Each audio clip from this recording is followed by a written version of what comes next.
The summer of 2025 was already hot, with record-breaking temperatures gripping the nation's capital and tempers flaring on the streets. But the political temperature reached a boiling point, as the city buzzed with rumors and speculation. Donald Trump, back in the White House after a stunning political comeback, accused Barack Obama of treason in a move that shocked the nation and the world. Standing next to Philippine President Ferdinand Marcos Jr. at a high-profile press conference, Trump claimed a coup had been orchestrated from the very heart of the Oval Office, sending shockwaves through diplomatic circles. His supporters roared with approval, seeing it as long-awaited justice and a bold stand against what they believed was a corrupt establishment. Meanwhile, Obama, who had been living a quiet and private life away from the spotlight, was suddenly thrust back into the center of a political hurricane he thought he'd left behind. The accusation was a direct assault on his legacy, threatening to unravel years of work and reshape how history would remember him. It raised a fundamental question. Had American politics become so broken, so polarized, that rivals now sought not just to defeat each other, but to jail one another? The world watched in disbelief as news outlets from London to Manila covered every twist and turn of this unprecedented showdown, wondering what would happen next. The call to prosecute a former president is something you expect to see in unstable countries, not in the United States, a nation that has long prided itself on peaceful transfers of power.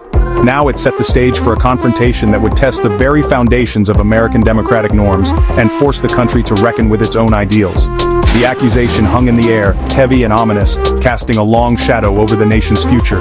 Around the globe, people held their breath, waiting to see how America would respond to this extraordinary moment in its history. The basis for Trump's explosive demand was the Gabbard Report, an 11-page document. It alleged a treasonous conspiracy led by Obama to undermine Trump's 2016 victory. Tulsi Gabbard, Trump's director of national intelligence, made a criminal referral to the DOJ. For Trump's base, this was the proof they had been waiting for. However, intelligence experts dismissed the report as amateurish. They pointed out it ignored previous investigations, including the Mueller report. The timing of Trump's calls for prosecution coincided with criticism of his administration. To many, it seemed like a distraction tactic, but for Trump's supporters, the truth was finally coming out. Barack Obama was known for his restraint, rarely responding directly to Donald Trump's frequent attacks and criticisms during and after his presidency. But this time, the situation was different. Something had clearly changed.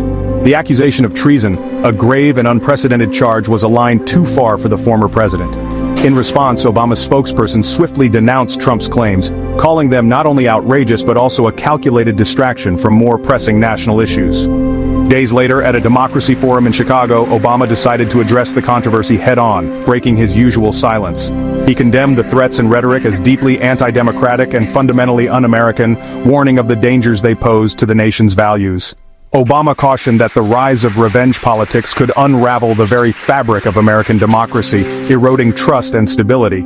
He argued passionately that using the justice system as a weapon to punish political opponents is the hallmark of dictatorships, not democracies. Legally, Obama stood on solid ground, with broad constitutional immunity protecting former presidents from prosecution for official acts. But for Obama, this moment was about more than legal arguments.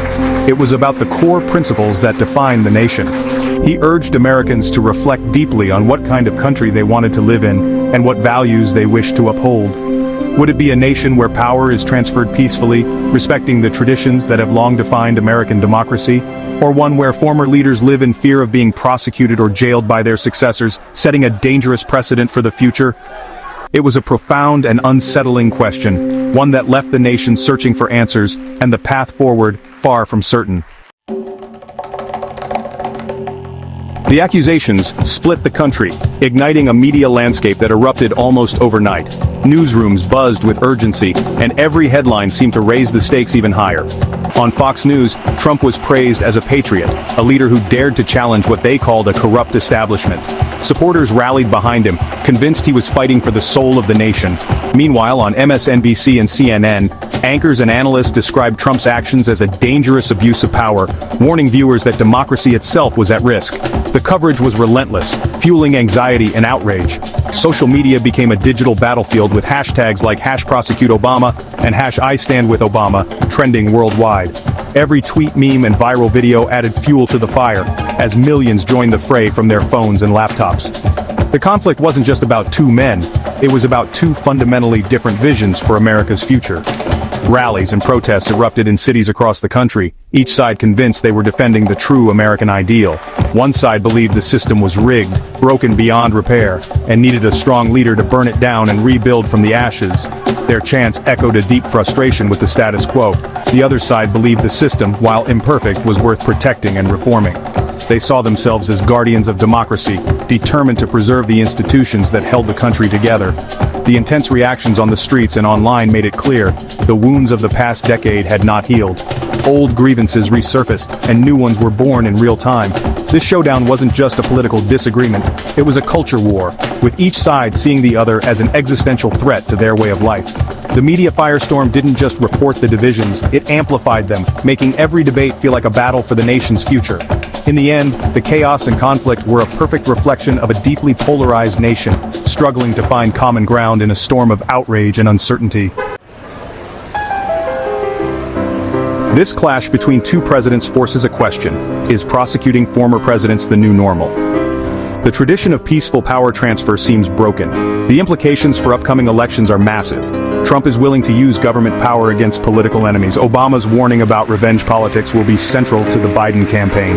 The election will be framed as a choice between democracy and authoritarianism. This showdown forces every American to take a side. The debate touches on fundamental issues of justice, power, and the rule of law. Ultimately, this conflict is a mirror held up to the nation. The future of the republic depends on what the people decide. What kind of America do they want to live in? The answer will shape the nation for generations.